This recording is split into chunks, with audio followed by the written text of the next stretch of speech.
আজকে আমি দেখবো এই রথযাত্রার দিনে সারাদিন রথ টেনে আমি কত টাকা পেতে পারি। তাই তো সবার প্রথমে আমি রথটার নিচের ঘরে গোপাল ঠাকুরকে রাখি আর উপরের ঘরটায় জগন্নাথ ঠাকুরকে রেখে ভালো করে ফুল দিয়ে সাজিয়ে পুজো করে নিই। চলো দেখি এখন রথ টেনে কত টাকা পেতে পারি। এরপর রথ নিয়ে যাওয়ার সময় তো একটা বোন দাঁড় করালো রথ টানার জন্য, আর বোনটা তো কিছুক্ষণ রথ টানার পর 5 টাকা দিয়েও গেল। তারপর আরো কিছু দূর যেতেই একটা দাদাও তো এসে রথ টেনে পয়সা দিয়ে গেল।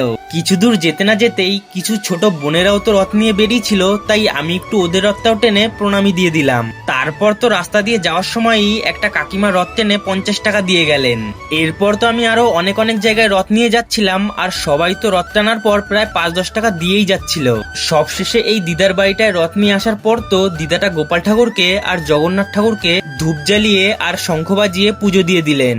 আর পুজো দেওয়ার পর তো দিদাটা গোপাল ঠাকুরের কোলে 100 টাকা রেখেও দিলেন। সব টাকা এক এক করে গোনার পর তো দেখি 222 টাকা উঠেছে। আর হ্যাঁ, তোমরা কিন্তু জয় জগন্নাথ লিখে যেতে ভুলো না।